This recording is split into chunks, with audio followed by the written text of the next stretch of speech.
नमस्कार, मैं निशि भाटिया और आप देख रहे हैं न्यूज वॉच इंडिया। दिल्ली में बारिश से हर जगह पानी भरा हुआ है।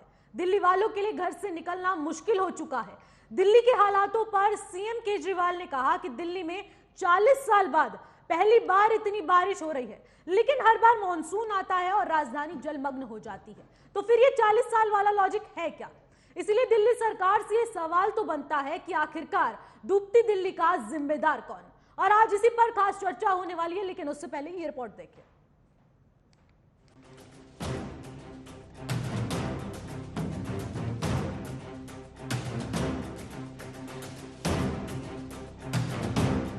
जमकर बरस रहे मॉनसून के शुरुआती बादल दिल्ली के लिए मुसीबत लेकर आए हैं।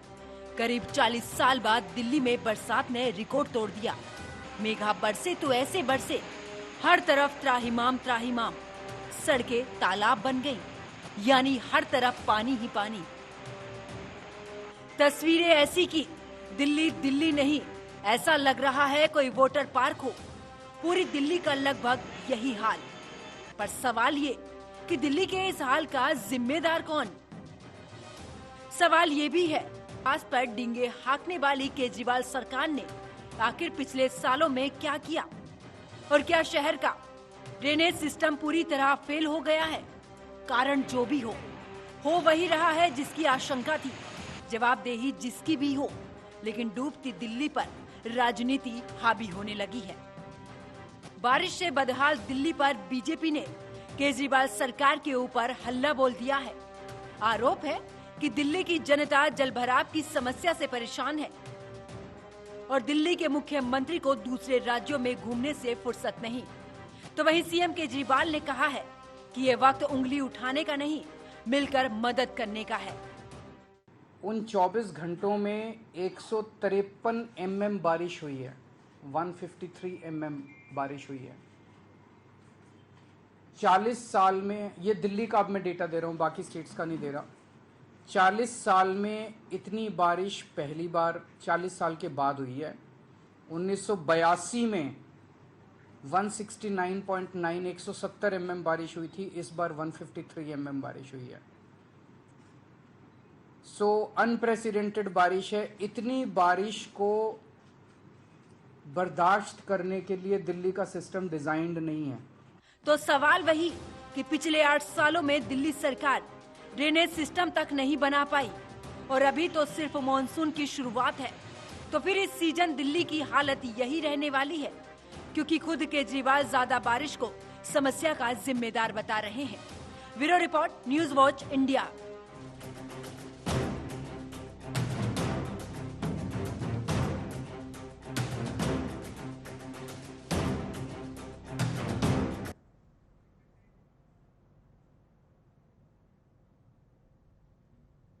चलिए अब आपको दिल्ली की उन 4 तस्वीरों से वाकिफ कराते हैं जिसे देखकर आप भी कहेंगे कि ये दिल्ली है या फिर कोई नदी या नाला। आप 4 तस्वीरों में देख पा रहे हैं कि एक तस्वीर जो है वो कनॉट पैलेस की है, जहां पर पानी आप देख सकते हैं किस प्रकार से देखा जा रहा है। यातायात के संसाधन वहीं पर रुक चुके हैं। और इसके अलावा दूसरी तस्वीर है प्रगति मैदान की, जहां पर इतना ज्यादा पानी भर चुका है कि सारे सिस्टम फेल हो चुके हैं। और फिर तीसरी तस्वीर रोहिणी की है। रोहिणी में आप देख सकते हैं कि कितना बड़ा स्विमिंग पूल बन चुका है। इसे तालाब कहें, स्विमिंग पूल कहें या फिर टब कहें, इस पर अब कौन ठहरेगा ये तो सरकार ही जवाब देगी। इसके बाद चौथी तस्वीर आती है पीडब्ल्यूडी मंत्री आतिशी के सरकारी आवास के बाहर की। तो आप देख सकते हैं कि दिल्ली सरकार तमाम दावे कर रही है कि हम इस पानी से जल्दी छुटकारा दिलाएंगे, लोगों को निजात दिलाएंगे, लेकिन खुद सरकारी आवास के बाहर इतना ज्यादा पानी है तो बाकी की बातें तो रहने दीजिए। तो आप तस्वीरों में देख सकते हैं कि कनॉट पैलेस, प्रगति मैदान, रोहिणी और इसके अलावा चौथी तस्वीर पीडब्ल्यूडी मंत्री आतिशी के सरकारी आवास के बाहर की है। तो आप तस्वीरों से अंदाजा लगा सकते हैं कि ये जो 4 तस्वीरें हम आपको दिखा रहे हैं, उन 4 तस्वीरों के माध्यम से पूरी दिल्ली का नजारा देखने को मिल रहा है कि किस कदर दिल्ली जलमग्न हो चुका है। ये राजधानी जलमग्न हो चुकी है। देश की राजधानी कही जाने वाली दिल्ली पूरी जलमग्न हो चुकी है। ये तस्वीरें साफ तौर पर बयां कर रही है कि डूबती दिल्ली का जिम्मेदार कौन है, इसके खिलाफ अब क्या होने वाला है, बीजेपी कांग्रेस इस पर क्या कुछ कहेगी। जो सरकार है, दिल्ली सरकार, वो इस पर क्या कुछ कहेगी? ये तस्वीरों को अब चर्चा में शामिल करेंगे और ये 4 तस्वीरें वही 4 तस्वीरें हैं जो दिल्ली से हमें जोड़ती है और दिल्ली के हालातों को बता रही हैं। तो 4 तस्वीरों से देखकर आपने अंदाजा लगा ही लिया कि आखिरकार दिल्ली में चल क्या रहा है। और आज इसी पर खास चर्चा होने वाली और हमारे साथ मेहमान भी जुड़ने वाले हैं और ये तमाम बातें की जाएगी कि आखिरकार दिल्ली का जिम्मेदार कौन है जो ये लगातार जल भराव की समस्या होती है। 40 साल पहले की नहीं है ये समस्या, ये 40 साल बाद की भी नहीं है, ये हर साल ये समस्या उत्पन्न होती है और इसका निजात दिलाने के लिए सरकार तमाम वादे करती है, दावे करती है, लेकिन आखिरकार जो हकीकत देखने को मिलती है वो कुछ इन तस्वीरों के माध्यम से देखने को मिलती है। तो आज इसी खास चर्चा पे हमारे साथ कुछ मेहमान भी जुड़ चुके हैं, चलिए आपकी मुलाकात करवा देते हैं। हमारे साथ जुड़ चुके हैं सुरेंद्र कुमार बीजेपी नेता, नीतीश चौरसिया आप नेता और इसी के साथ मुन्ना खान कांग्रेस प्रवक्ता और के राणा वरिष्ठ पत्रकार न्यूज रूम से हमारे साथ लाइव जुड़ चुके हैं। सभी मेहमानों का पहले तो बहुत बहुत शुक्रिया हमारे साथ जुड़ने के लिए। और इसी के साथ अब चर्चा की शुरुआत करते हैं और सबसे पहला सवाल मैं लेना चाहूंगी आम आदमी पार्टी से। जी हाँ, तो आम आदमी पार्टी से मैं सबसे पहला सवाल लेना चाहूंगी सुरेंद्र कुमार जी से। सुरेंद्र जी, सबसे पहला मेरा सवाल आपसे यही रहेगा कि आखिरकार डूबती दिल्ली का जिम्मेदार है कौन? पहली चीज तो यह है कि अरविंद केजरीवाल जी जब से सत्ता में आए हैं सिर्फ झूठ के अलावा और कुछ नहीं बोला है। अरविंद केजरीवाल जी ने कहा था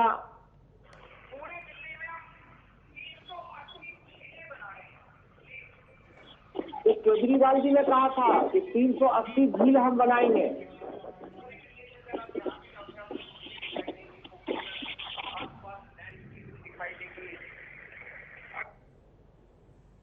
ये केजरीवाल जी का कहना था और हर साल जो है केजरीवाल जी जो है सिर्फ झूठ के अलावा और कुछ नहीं बोलता है जी।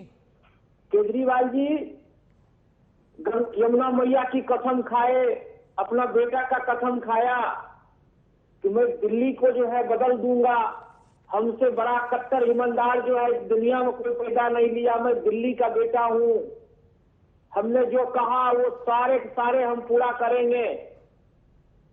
लेकिन आप देख लीजिए कि आज तक अरविंद केजरीवाल जी ने जो कहा उसका सीधा वो उल्टा करने का काम किया। आज ये कोई पहली बार बारिश दिल्ली के अंदर नहीं हुआ, हर साल होता है।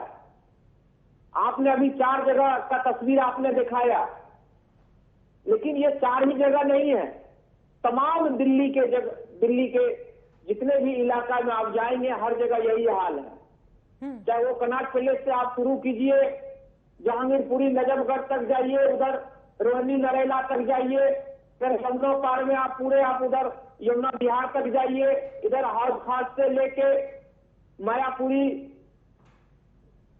और उधर धोला कुआं तक आप जाइए, तमाम जगह पे जो है इस तरह की जो है जल भराव का आपको नजारा देखेगा। लेकिन इनके लिए क्या किया केजरीवाल जी ने?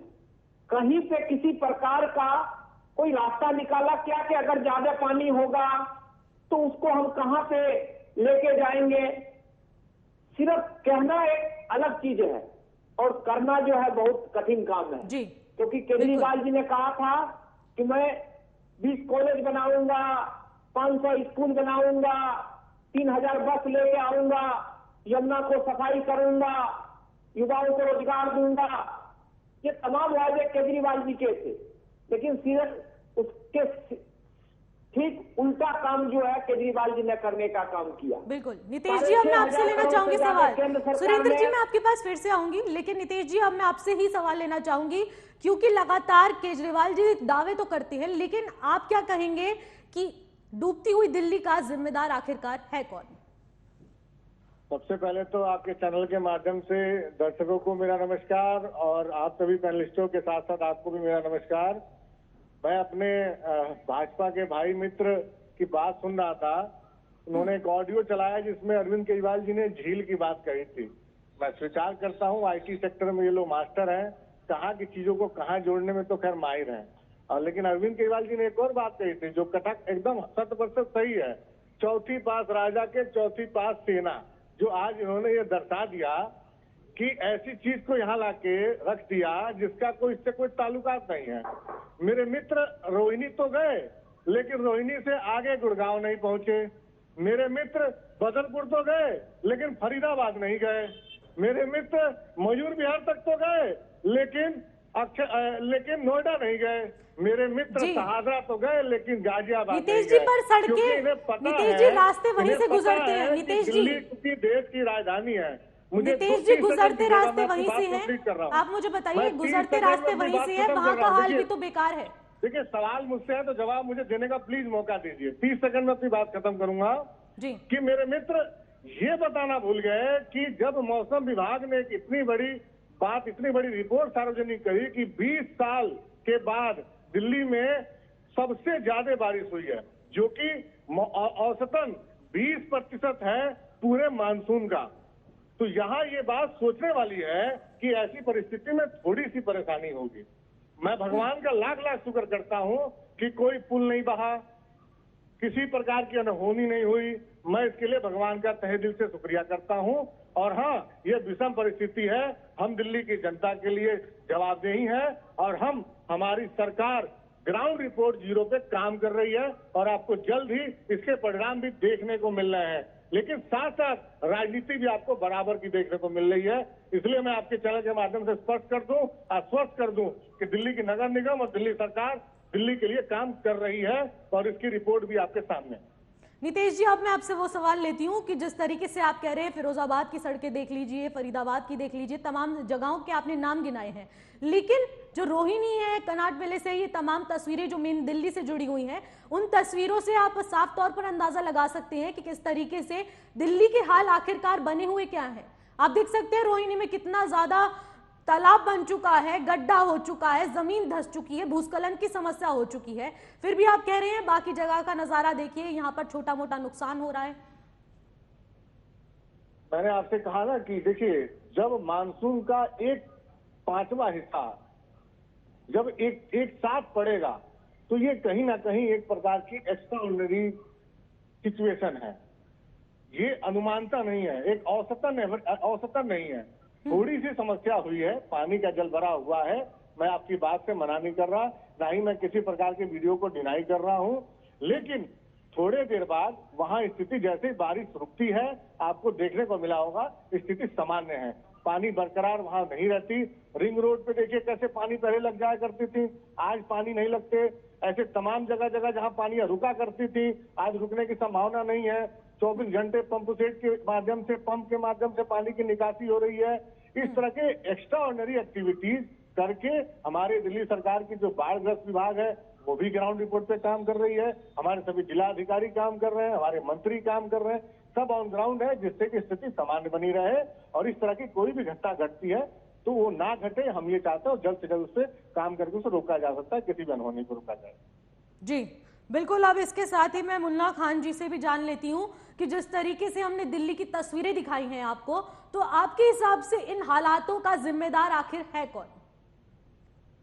सबसे पहली बात तो मैं केजरीवाल को बधाई देना चाहता हूं कि 5 साल के कार्यकाल में केजरीवाल जी ने पहला वादा अपना पूरा किया, जो उन्होंने वादा किया था दिल्ली की जनता के साथ कि मैं दिल्ली में 300 झीलें बनाऊंगा। आज पूरी की पूरी दिल्ली झील बनती दिख रही है। तो मैं इनका बधाई श्री अरविंद केजरीवाल जी को देना चाहता हूँ कि किस तरीके से उनके वादे थे। उन्होंने कहा था कि मैं ऐसा पंप लगाऊंगा जो दिल्ली में एक बूंद पानी रोडों पे नहीं दिखेगी। और हमारे प्रदेश अध्यक्ष चौधरी अनिल कुमार जी ने बार बार गुहार लगाई केजरीवाल सरकार से कि आप नाले की सफाई करवाए, नाले के अंदर जो गंद फटे उसे सफाई करवाए, लेकिन इसने बगैर सुने हुए सारे काम किए, सारे वादे किए, लेकिन धरातल पे आज कुछ नहीं दिख रहा। आज परेशान कौन हो रहा है? दिल्ली की जनता। लोगों को कार छोड़ करके एक्टिवा चलाना पड़ रहा है। हम लोगों की जो गाड़ियां घर पे खड़ी है, मतलब निकल नहीं सकते कहीं। इतनी मुसीबत में लोग अभी चल रहे, लेकिन केजरीवाल सरकार को सूझ नहीं है, सिर्फ झूठ बोलने के सिवा। इन्होंने पूरी दिल्ली की जनता के साथ झूठ बोलने का काम किया है। और पहली बरसात में आप ये देखिए, 2-4 बरसात नहीं हुए, पहली सावन की बरसात में केजरीवाल की पोल खुलती दिख रही है कि इनकी जो व्यवस्था है वो किस तरह लाचार है। पहले न कहते थे कि विधायक हमारे एमसीडी में हमारा अधिकार नहीं है, अब तो ये बहाना भी इनका चला गया, क्योंकि विधायक भी इनके है, सरकार भी इनकी है और एमसीडी में भी इनकी सरकार है। तो मैं ये पूछना चाहता हूँ, डबल इंजन की सरकार अब कर क्या रही है?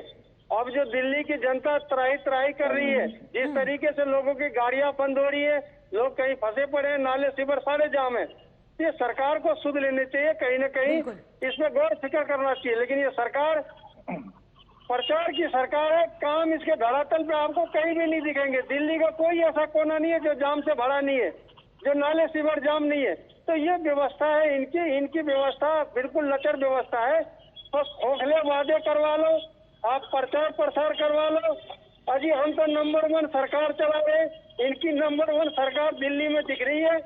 किस तरीके से ये सरकार चला रहे, लोगों को पैदल चलना पड़ रहा है, कई किलोमीटर लोग पैदल चल करके कहीं अपने काम व्यवस्था पे जा रहे, कहीं ट्रेन पकड़ रहे, बस पकड़ रहे। तो ये यथा स्थिति है।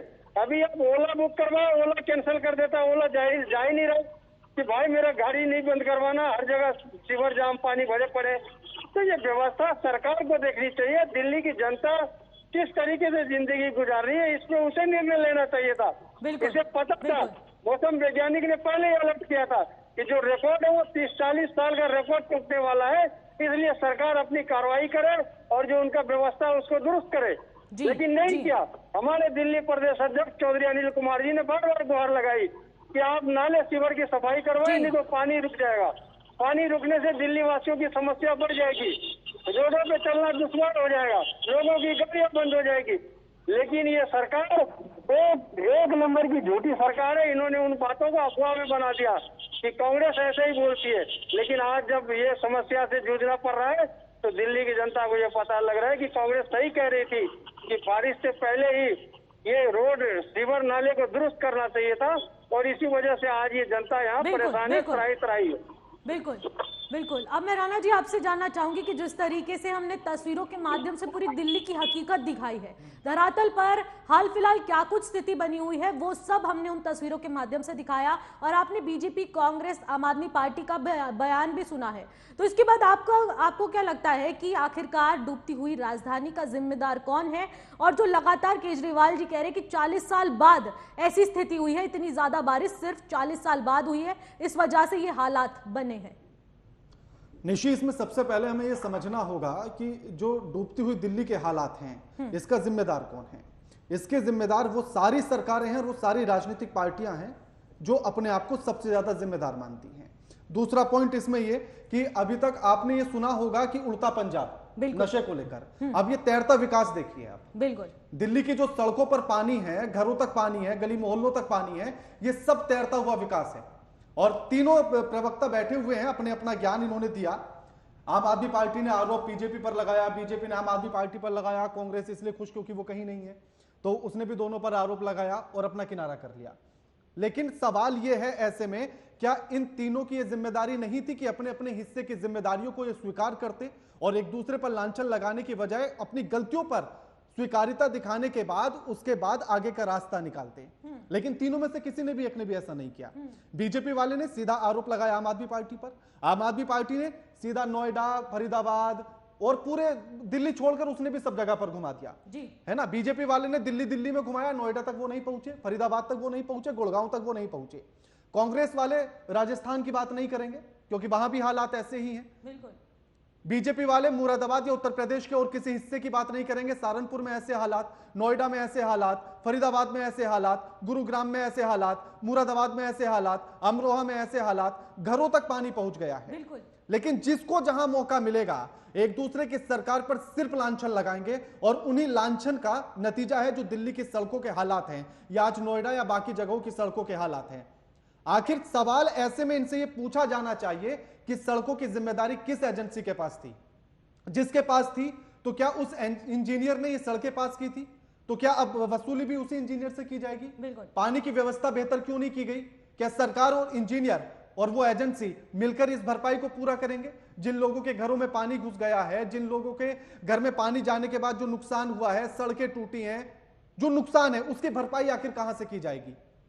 तीनों प्रवक्ता क्या इस बात की जिम्मेदारी लेंगे कि उस इंजीनियर को पकड़ के सामने खड़ा किया जाएगा कि इसके कहने पर सड़कें पास हुई थी, इसके कहने पर पानी की निकासी इस तरह से थी? इनसे पूछेगा ये सवाल। राणा जी, पर आपको ये लगता है कि आखिरकार इन सब की वजह ड्रेनेज सिस्टम भी कहीं ना कहीं है? क्योंकि ड्रेनेज सिस्टम जब सड़कें बन रही थी तभी अगर वो प्रॉपर से बना होता तो आज ये हालात उत्पन्न ना हो पाते।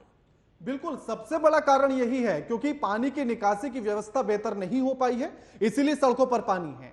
आप कहीं भी चले जाइए, चाहे आप दिल्ली जाइए, नोएडा जाइए, गुरुग्राम जाइए या फरीदाबाद जाइए, हालात इसी तरह के इसलिए मिलेंगे क्योंकि जिस जगहों पर सड़कें बनाई गई उसके कुछ हिस्से तक तो नाला बनाने का दिखावा किया गया, लेकिन उसके बाद पानी की निकासी कैसे होगी, उसके पीछे पानी की निकासी कैसे होगी, इस बात पर ध्यान नहीं दिया गया। आपको मिलेगा 1 किलोमीटर तक सड़क अच्छी बनी, उस जगह पर नाला आपको बेहतर मिलेगा, लेकिन उसके बाद की स्थिति बड़ी दयनीय है, जहां पानी निकासी की कोई व्यवस्था ही नहीं है। आप नोएडा में चले जाएंगे, खोड़ा में स्थिति वैसी मिलेगी। आप दिल्ली की हम तमाम तस्वीरें दिखाई रहे हैं, स्थिति वैसी है क्योंकि पानी की निकासी नहीं है। और जब तक पानी की निकासी बेहतर नहीं हो जाएगी तब तक हालात ऐसे ही रहेंगे। आरोप प्रत्यारोप नेता कितना भी करते रहें, लेकिन पानी की निकासी की व्यवस्था जब तक बेहतर नहीं तब तक कुछ नहीं किया जा सकता। बिल्कुल बिल्कुल। अब मैं आपसे जानना चाहूंगी, आप नेता नीतीश चौरसिया जी से, कि जिस तरीके से आप कह रहे थे कि लगातार ये हालात जो उत्पन्न हो रहे हैं ये सिर्फ आप कुछ ही चंद तस्वीरों के माध्यम से दिखा रहे हैं, बाकी की हालात आपने नहीं दिखाए हैं, लेकिन मैं आपसे जानना चाहूंगी कि जो सरकारी आवास है उनके खुद के बाहर इतना इतना पानी भरा हुआ है, फिर उसके बाद आप दावे करते हैं कि बाहर जितने भी लोग हैं उनकी सुरक्षा का खामियाजा हम लोग भुगतेंगे। अभी तक कोई जान माल की हानि नहीं हुई है, 5 लोगों की मौत हो चुकी है। आंकड़ा मैं आपको अभी तुरंत गिना रही हूं, 5 लोगों की मौत हो चुकी है इसी बारिश की वजह से, भूस्खलन की वजह से, फुटपाथ ढह जाने की वजह से।